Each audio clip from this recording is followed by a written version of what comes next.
Hi everyone, my name is Steve Jordan. I'm the author of the Window Sash Bible, and the folks at Indow have asked me to talk to you today about some of the information that's in my book about putty or glazing. And you notice I call it putty, some people call it glazing compound. They're normally both the same product. Early on, putty was used to glaze windows, but there was also painter's putty that was used to fill holes in woodwork. It was also used to fill damage like rot and cracks and things like that. Early putty was made out of white lead. Here's a white lead putty cask from the 19th century, I think from about 1850. Calcium carbonate, which is chalk or burned limestone, and linseed oil. The local putties that I can buy today, and you can buy at the home store or any hardware store, are mostly the same across the United States. There's DAP 33, which we're aware of, Sherwin-Williams 66, UGL Glaze All, Wonder Putty. These are all oil-based putties. Here's one called Aqua Glaze, which is a water-based version. You can use that and paint the same day maybe or the next day. There are window putties in a tube, like a caulking. I don't recommend them, but you can buy them that way. And here's one that I use for my shop called Sarco. I like Sarco. I have to special order it because it sets up and I can glaze and paint the same week. We're going to stop now. We're going to take a small sash. I'm going to put a piece of glass in it, glaze it, and show you how it's done. We're standing here now with a small bathroom sash that I've stripped and cleaned up, and I've cut a piece of glass to go in it. There's just a couple things that I want to point out before we start. The first one is that when we clean out this glazing rebate, we have to make sure that we clean it out as well as possible. If you're reglazing that with a single strength piece of glass, a small piece of grit, old putty, anything in here can make you break the glass as you try to seat it into your putty. You also want to make sure that the old points, there may be two on each side in this case, you want to make sure that they've been pulled out. If you can't pull them out, you want to set them in flush with the side of that rebate so they don't get in the way. I think that some people might argue with this, but I never reglaze a window unless I have either, number one, conditioned this old rebate with boiled linseed oil, or perhaps a 50-50 mixture of boiled linseed oil and turpentine, or primed it with oil-based paint. Most putty manufacturers recommend doing that. All the old timers recommended doing that. It's especially important if this is really dry and weathered down here at the bottom horizontal edge of a window sash. The reason we do that is that in many cases, especially when it's dry, you'll put in your new putty. The dry wood will suck the oil out of that putty prematurely, and so it'll fail quicker that way. And so by sealing this, conditioning this either with primer or with the linseed oil mixture, we sort of get around that. When we seat a piece of glass, we usually begin with a back bed. Okay? The back bed is a layer of putty that's behind the piece of glass, and it serves two purposes. One purpose that it serves is that it creates a great cushion. Are you getting that right there, Pierce? Show what I'm doing?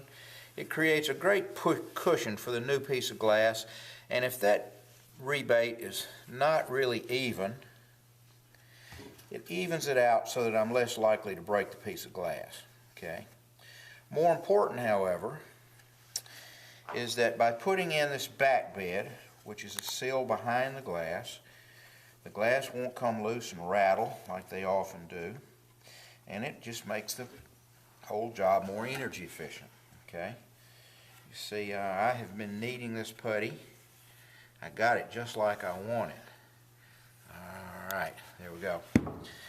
This is a lower sash, and I want to turn this over to show you that there's this typical groove that the glass slips into.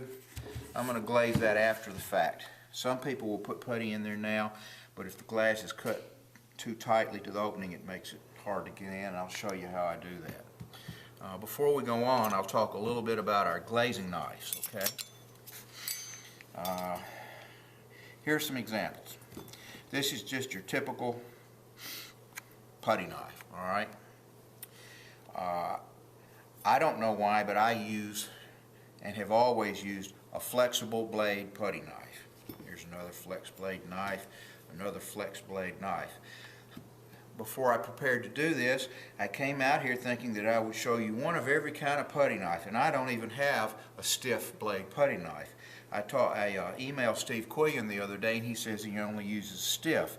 My man that I deal with at the hardware store only uses a stiff knife. I've used a flexible knife my whole life, and there's also a semi-stiff knife which is in between the two. And what I think happened is I went to the lumber company when I was probably 14 years old. He sold me a flexible blade, and I've used one ever since. We have three kinds of knives here, okay?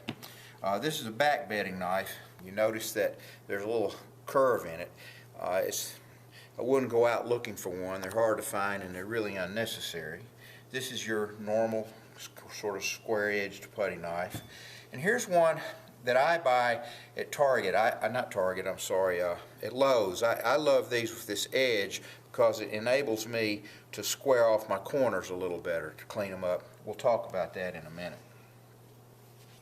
So I have laid in my back bed. You've seen me do it.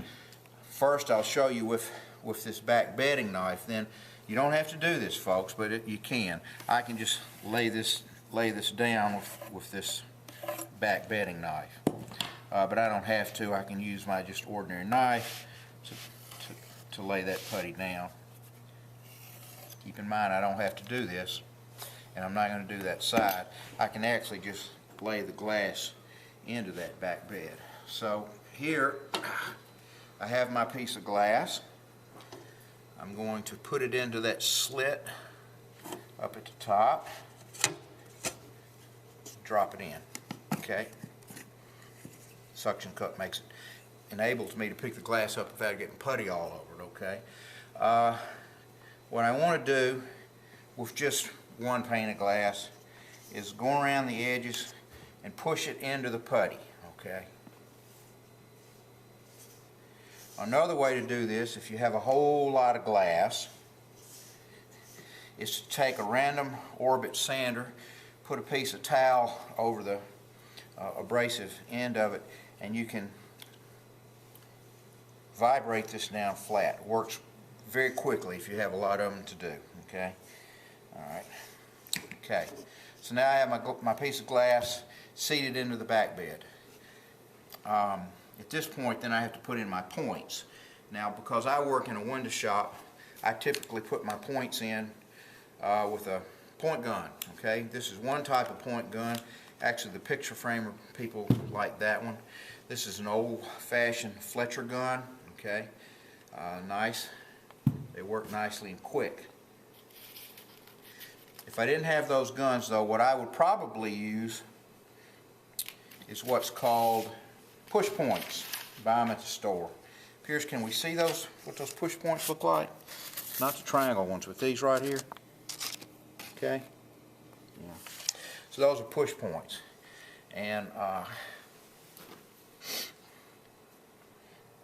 typically they're pushed in here at the side. Okay. However, I want to stop right there. Because of the way these are made, the edge of these, this outer flange, sometimes sticks out too far, and so that it interferes with your putty bead and may even show past the sight line. And we'll talk about the sight line in just a minute. So what I frequently do, especially on older windows, is I will cut that off. Can you compare those two now? Yeah, okay. Yeah. I'll cut that outer flange off so that I don't have too much of that point sticking out into the onto the glass. Let's try that. Sometimes I can do this with my putty knife depending on how hard this wood is, and sometimes I can't. Today it goes real well, okay? This is an old white pine window. Now that one was a little bit harder. Sometimes, you know, you might need to take a screwdriver and do it. What I frequently do is keep a screwdriver with a dull point, okay? I've put in a grinder to take some of the point down, okay? So you see what I'm doing with the points, all right? And I want to show you how my point gun works. This is my favorite one.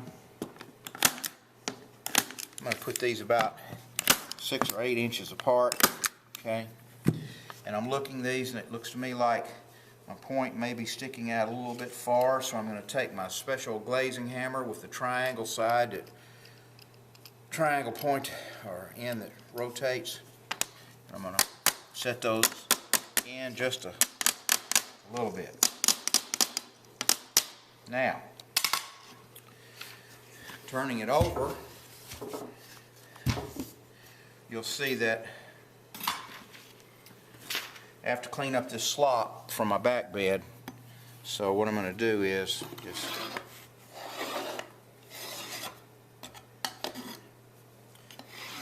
take that off. Okay, and then on the inside here, let's pick this up. How's our angle? We're doing this okay? All right. From the inside, I need to take care of this part of the glass that's set into that groove. Okay, so I'm going to push that in like that. Run that across. Get the other end down here. Okay, now back down. We are about ready to run the bead. I think before we do that though, I'll get this other side. Well, I want to show you something, okay? So this is the edge that's in the groove, which is typical of a lower double hung sash. In a short one, I don't really worry about putting points in here, but if this is longer, then what we use to hold that piece of glass tight are these triangle points. Piers, can you show what a triangle point looks like? Okay. All right. So on this one, I think I'll take, or on this sash, I think I'll take 2 triangle points. One here, one here. Take my glazing hammer, set them flush with this. Set them flush with this. May knock them just a little bit deeper so I can cover them with putty. Okay, so let me back up. Now I'm going to glaze that so that I seal it weather tight. Okay.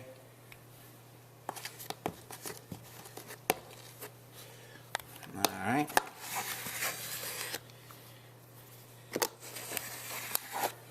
I see a few places it didn't fill, there and there. All right. I'm not going to clean this up perfectly because I'll probably come back later.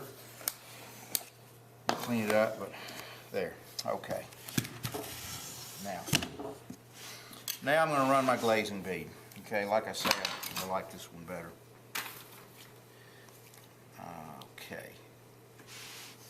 It's also, you may find it's also easy to do this on an easel, and I usually prefer to do it on an easel because I'm not bending over a table.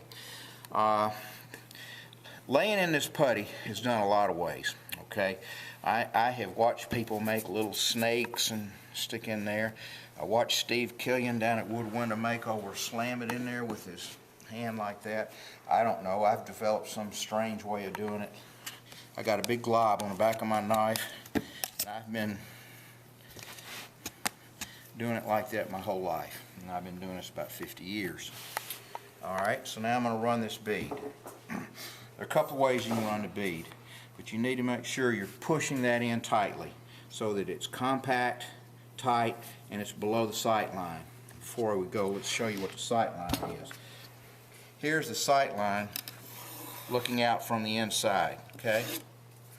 if you can help it, you don't want the putty on the outside to show in here. All right, I want it to stop. Ideally, you'd stop a little bit before the sight line so that you can put a 32nd inch of paint on the glass without it showing inside. That's hard to do. So here, let's start running a bead. Here's one way to run that bead. Okay. Clean up my slop. There's one side. Am I within the sight line? Looks like I am up here, maybe not down here. Try to even that out.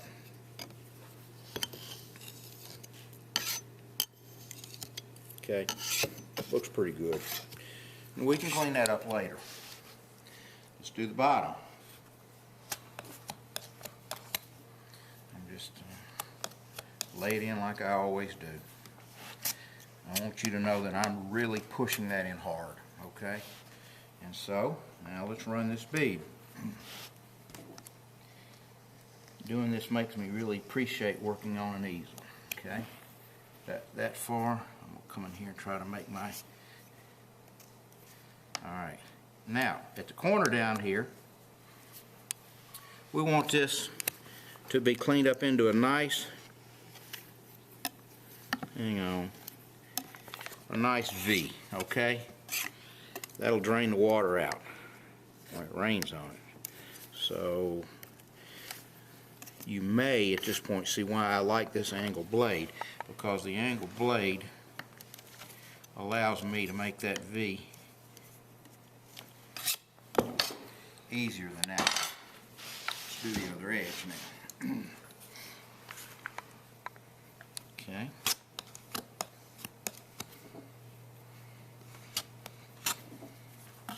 I'm going to run that bead.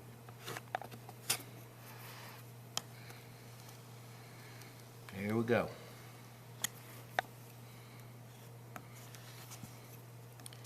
Clean up my slop. Try to clean up my sight line. The straightness of your bead here depends on how smooth the edge of that is. If there are little dings and dents and gouges out of that, then your putty will follow those. So sometimes your final work isn't perfect, but that's one way to do that. Okay, so now I'll note that when I put that putty in here, back on the back side, I squeeze more out, which I want to take back out. Okay, we clean this up. We clean this up using more of the whiting, which we've already talked about, in a nice dry brush. Pierce, would you reach over there and hand me? There's a big brush on the wall by you. Okay. Yep. Not down below. There we go. Okay. So now we have smears of putty around the edge. Okay. All right. You can wipe them off with a rag if you want, but what we kind of like to do is sprinkle this whiting on here. Take a bristle brush, pure, it can be a cheap chip brush, and this will absorb our mess. Okay. Now this is really a hallmark of the stained glass business. This is how they clean when they have multiple panes, and they might be spending the rest of their life cleaning glass. This is how you do it, okay? And I may not get it perfect, but then when it comes time to clean the glass, I've gotten 99% of it off here. And if your brush is soft enough, some people use a Badger softener, you can just hit that putty bead and not even hurt it, okay? All right, so anyway, there. And then, don't forget there's a side where your slop squeezed out. You want to clean that up. Okay, there you go. I only have a couple other things to point out here to you. And here, well, let me sweep this off. Okay, it doesn't hurt to then bring your brush around those edges, and if there's anything out here, that's how we clean it off. Okay, there. Now, that's way good enough for your average job. All right. However, if this were a side light by the front door, or if this were, say inside a port, a door that opens inside a porch, something where you really wanted it to be perfect and you wanted to show it off to all your friends, what you could do at the very end is take your putty knife, dip it in a little mineral spirits, okay, and you can slick this off and make it look like a machine did that work, okay. I occasionally do that, but not very often. And that's how we glaze a window. This putty, and this is depth 33, it won't be really dry enough to paint for 2 weeks. In cold weather, it may not be dry enough to paint for a month. If it's summertime and hot outside and the sun's shining on this, it may be okay to paint it in just a few days. But when we paint, what we want to make sure we do, pretend this is my paintbrush. Let's just grab a real paintbrush here. Here we go. Corona. Is that we want to paint that so that we put about a 32nd of an inch of paint onto that glass to seal between the putty and the glass. You have to do that. If you don't, then it will fail prematurely. Okay. Again, that's one reason why we want to maintain our sight lines, so that when we do put that paint on the glass, we don't have it too far up so that it looks unsightly from inside. Okay. So there we go. That's how I putty a window. It's not so hard, and you can do it too.